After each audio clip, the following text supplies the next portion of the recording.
Welcome to my channel, Holy is His Name. Today I want to go over a video, Cliffe debates woke student who claims to be God. The most insane exchange yet. This is the first time I've ever seen this video, so I'll be reacting to it with y'all. If this is your first time coming to my channel, please subscribe. I got lots of content about God. If you've been here before, please like and share my video. And everybody comment below. Let me know what you think. Alright, let's get into it. Talk about the pagan religions that existed before the Bible ever. Why is history confined to you to a really small period what of time? pagan Bible is being wrong? Condemning homosexuality? No, I don't condemn anybody. It's not my job to condemn anybody. What pagan God do you believe in? All of them. Which one? All of them. I believe in the African gods. I believe in the Celtic gods. I believe in the Buddhist gods. And First of all, she's full of crap. Excuse me. She don't believe in any of them. What it is that she doesn't want to offend anyone. So she says they're all real. It's funny. the Hindu gods. Okay. So you believe that every God exists? Yes.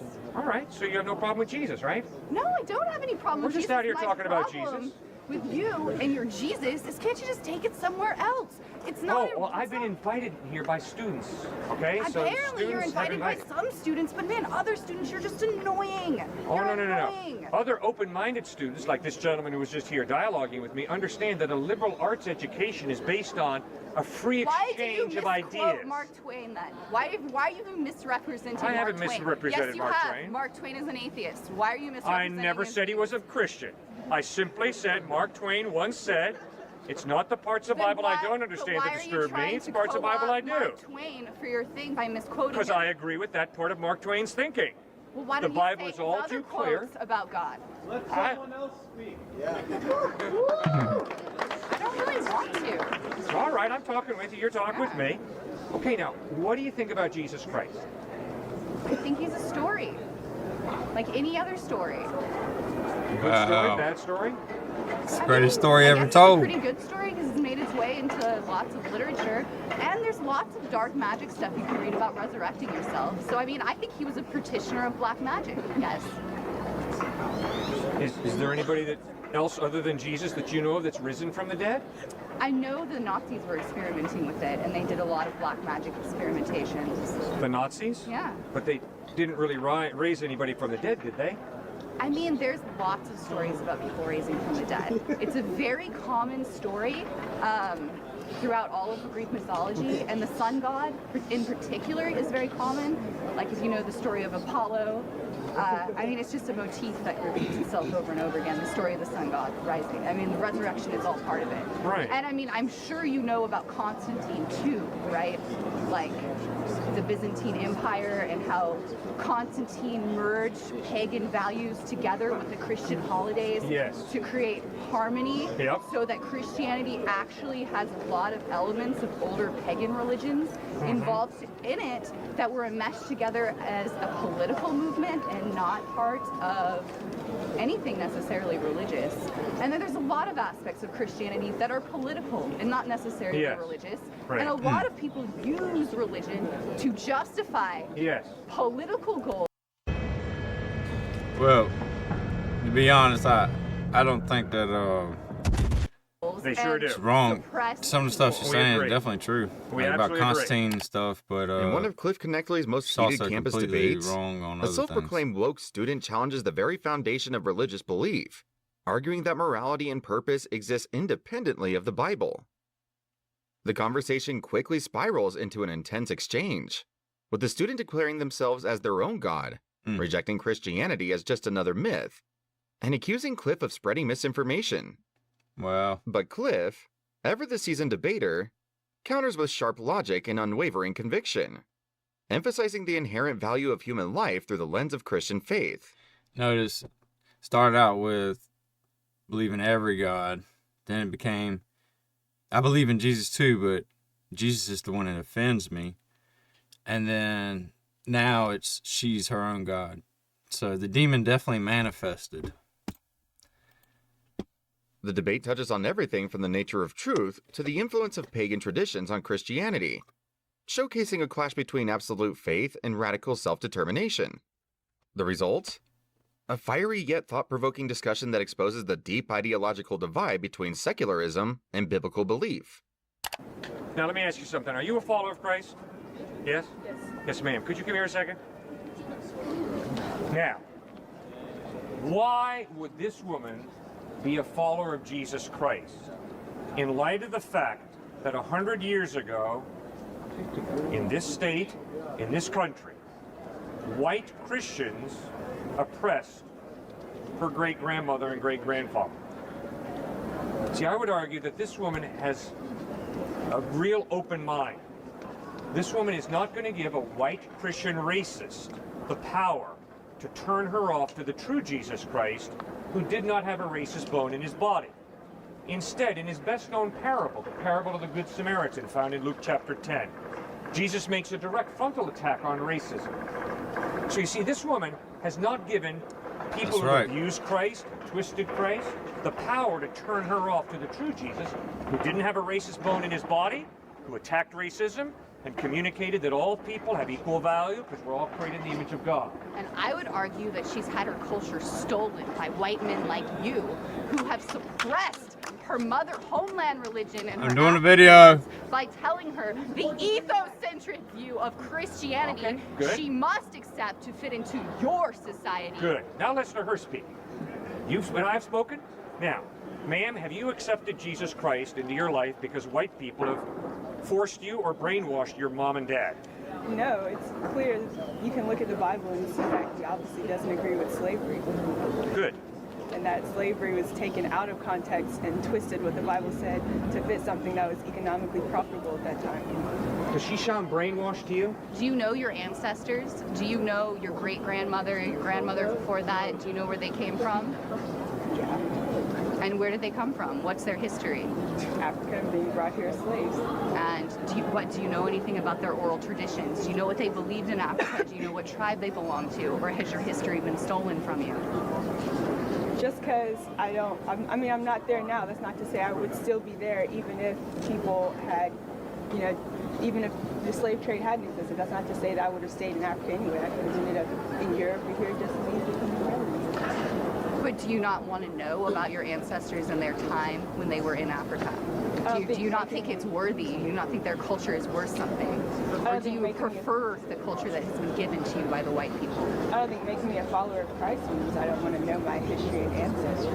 Maybe you haven't sought out that information. I can tell you everything about my Middle East. Okay, that's not a...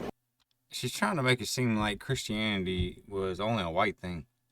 But Christianity did not start as a white thing.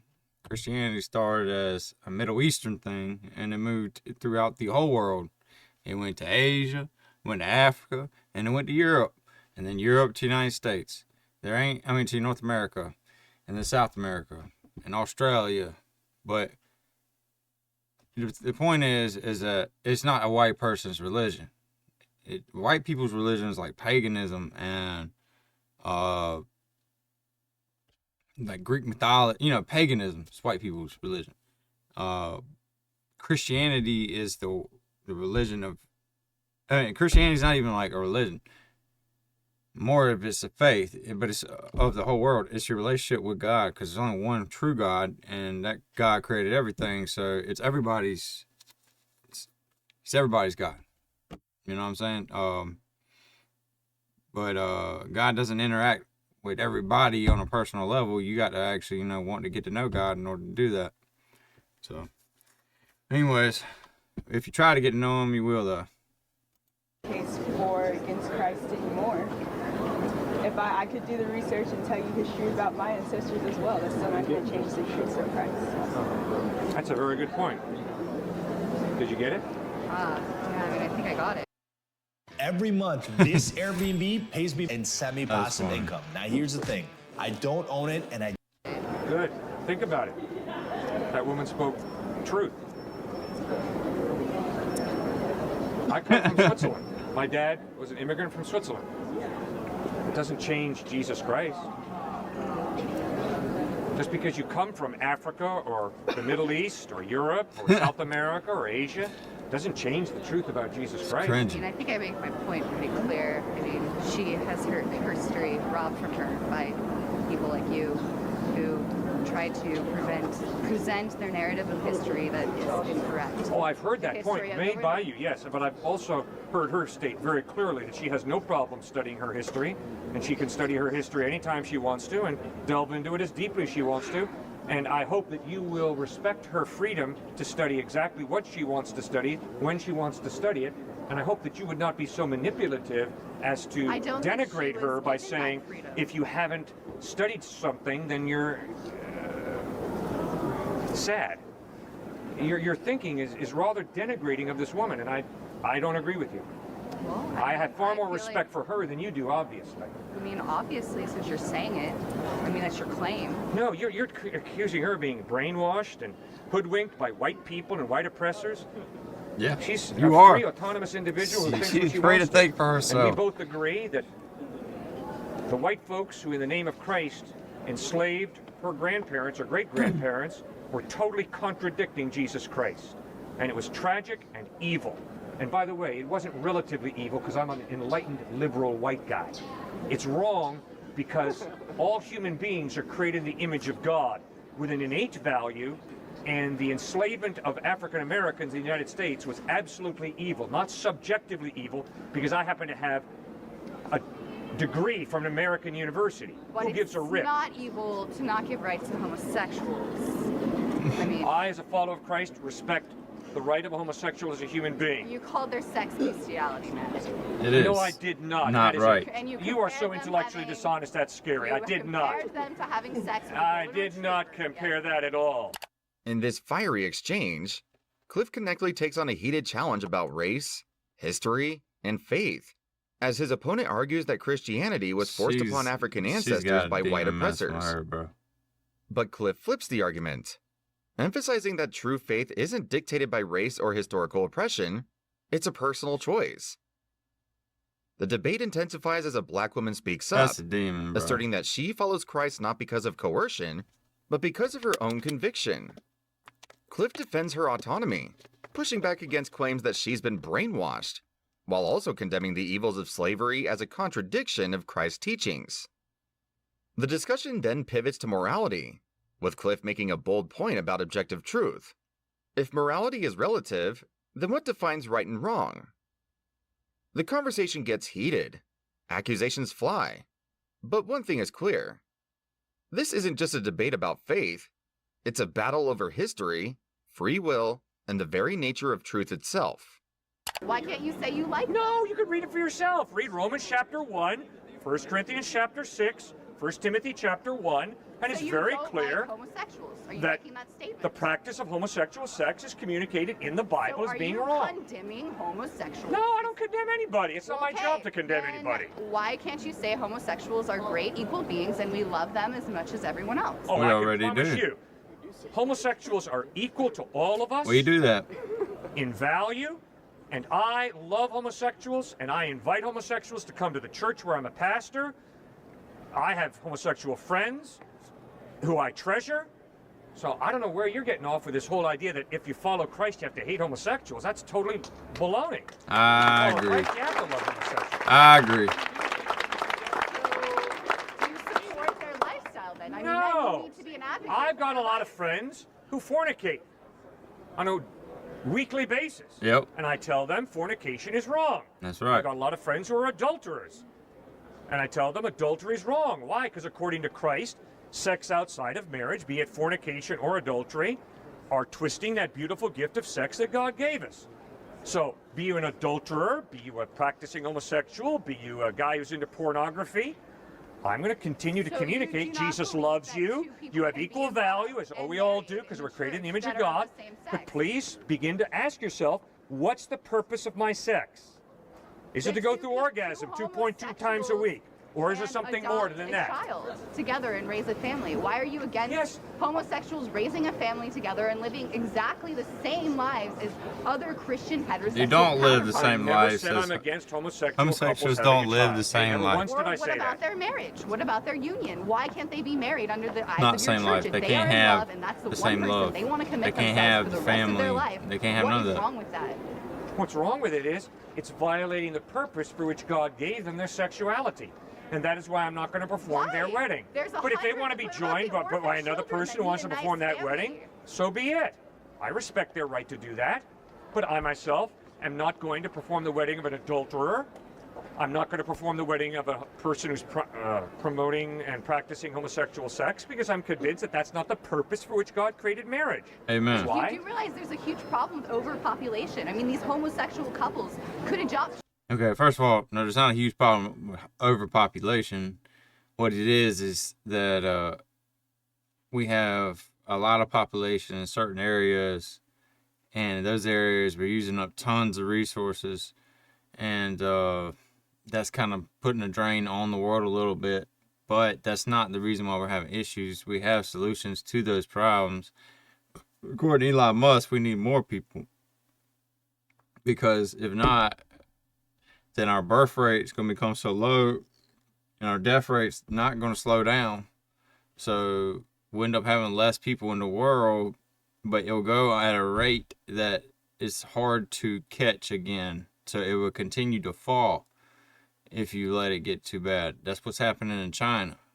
So China's on the brink of, like, their society collapsing. So China's trying to make all their people have multiple babies now, because they were trying to make them have one baby.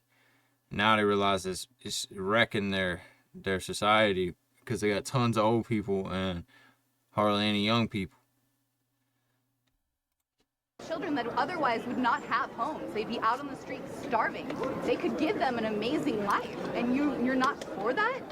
You're not for that because the idea of sex is to make more people? It's not the idea of sex to make more people. Well, that's what you just said. First of all, sex is enjoyment, but it's only supposed to be enjoyed between one man and one woman your whole life. That's the only person you're supposed to share yourself with like that. And sex is a procreation tool. It helps make new babies. But sex is also something as bondage. Marriage happens. Normally, marriage is sealed throughout time with sleeping with that person, having sex with that person. The marriage is sealed like that. So, I mean, yeah, the adulterers are out there having sex with a lot of people, but they're not being married while they do it. They're not taking vows. They're not confessing it to God that this is going to be my wife. They're not doing none of that. You know what I'm saying? They're just sleeping with the person. They make it very insignificant. And that's the culture that we live in nowadays. But when you get married, especially, first of all, you're supposed to be a virgin. It makes it way more special to have that person. But when you get married, it's a bond when you have sex between you and that other person. So not only is it an enjoyment, it's a bond between you and the other person, and it's a procreation tool. No, I did thought not. that sex was an act of love to show another person, but according to you, it's to make more people. Never once did I say that. You're totally misquoting me. You don't listen well, ma'am. Never once did I say the purpose of sex is to have babies. Never once. Then what's the purpose of sex? Thank you for asking that good question. I appreciate it. So I can get it directly from you. You bet. Thank you. Okay, the first reason for sex is that a male and a female make a lifelong commitment to each other so that companionship replaces loneliness. The second reason is that they might enjoy sex and the physical pleasure of sex as a gift from God. Third reason is so that they might bring children into the world. But you said that was not, I mean, you can't really put that out there as a point, because you said the purpose of marriage wasn't to produce children. It's not the only you purpose. Just said that, so now you're backtracking on your point. You're adding a point. It's not the only reason. These guys listen well. Hear what they're saying? I never said that God gave us marriage for just sex. Okay. What I'm saying is the first reason is companionship, the second reason is pleasure and enjoyment of each other, They can do the pleasure, third reason they is can adopt sex, children, and they can and give having themselves children. companionship. And as long as they're committed to each other, what is your issue with it? Okay. Well, for one, no, it's not the same. It's not the same for a man and a man to have sex, or a woman and a woman to have sex, than for a man and a woman to have sex. It's not the same enjoyment at all. It's different. And, okay, and it's not right, by the way. It's evil. And any sex outside of marriage is also evil, and it's not right. It's not the same. It doesn't feel the same on the inside. You know what I'm saying? And just because you adopt a child doesn't mean it's your child. You didn't procreate. Someone else procreated. And you're just taking care of what they couldn't. And to say this lifelong companionship, I don't know many successful homosexual marriages. I don't know of any. I can't name any. There might be someone out there that lasted more than 20 years together as a homosexual couple, but I don't know of any. Now, the divorce rate is pretty high for regular couples, but it's still a lot higher that they last than a homosexual one. And the reason why is because it's not established off of love between a man and a woman, which is what marriage is supposed to be established off of. It's also supposed to be established off of your love between man and woman and God, because marriage is between man, woman, and God. So when you're missing those elements, it's not marriage, it's not love, it's not true. I mean, it's not the love that between a man and a woman. You might love them as a companion, like as a friend. You can love someone as a friend in a homosexual relationship, but you can't love them as your husband or wife or whatever. It's just not possible to love the same sex as that way. What it is called lust, and that lust will make you hurt day in and day out because it's not good for you. It may seem fun for a little while, but it's going to hurt you. So love doesn't hurt you. It's the people you love who hurt you. Love is good for you, but lust hurts you regardless if the people are hurting you or not. If that makes sense. So if it's not genuine, it's not what God had intended for you. It's like a virus in your system. God made you. You're like a computer, right? There's only certain programs that are supposed to be in your system. But when you allow these new programs to be installed in your system in your certain way, different than what God established you to be, then it damages you. Damages your system. But anyways. The issue is simply that the purpose for which God created our sexuality was for a man and a woman to enjoy sex within that context. My heterosexual sex drive does not motivate me to have sex with just one woman.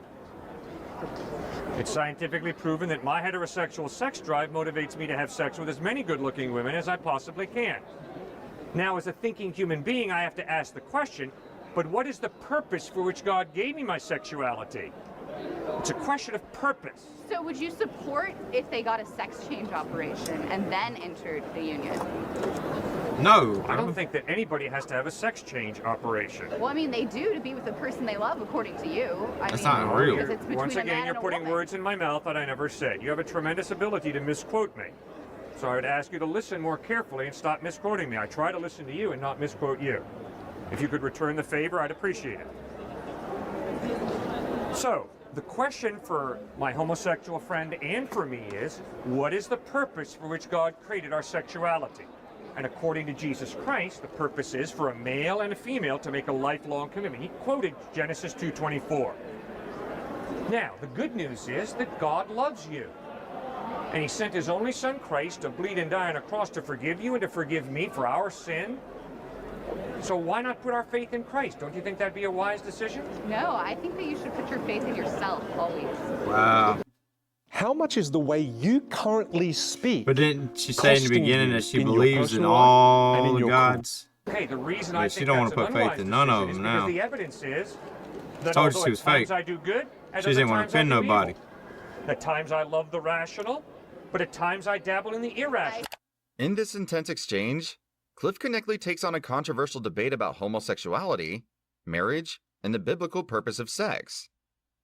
The student challenges him on whether Christians truly love and accept homosexuals if they don't support same-sex marriage.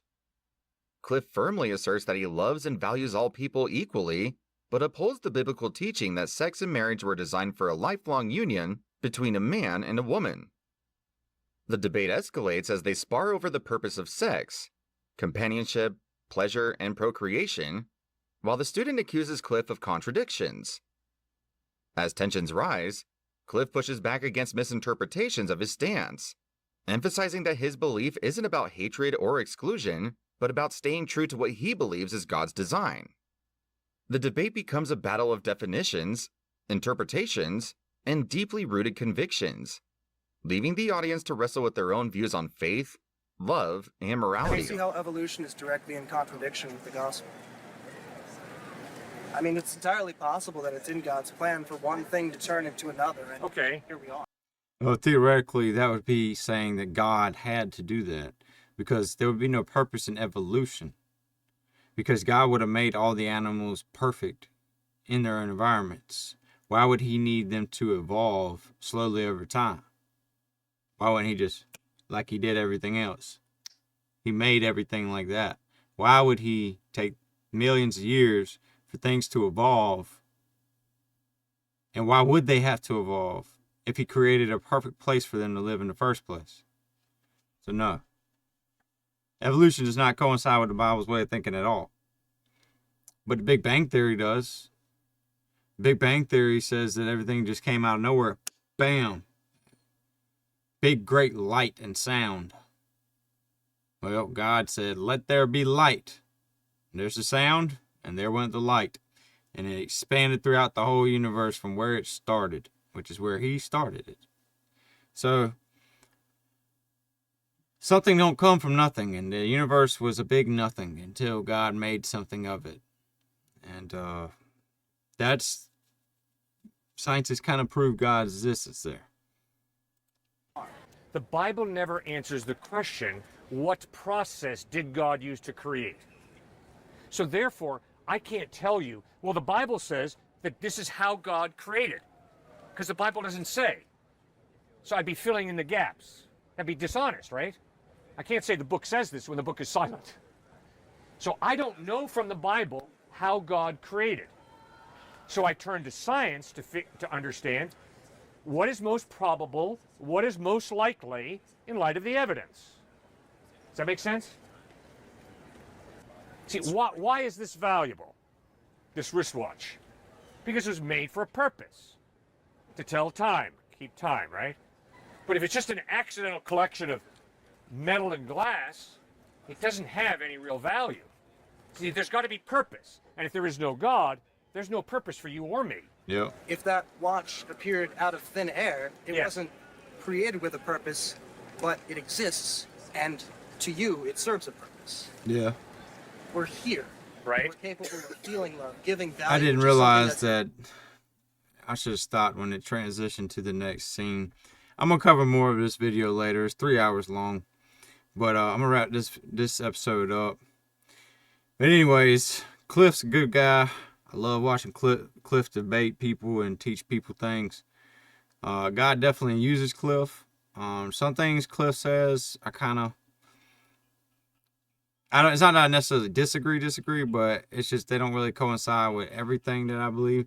But we do believe the same things. It's just a little bit different in some areas, and I have to explain those one day whenever I hear him say them. But it ain't much we disagree on. It's very, very little, and it's not even disagree. It's more just like, well, it could be this or could be that.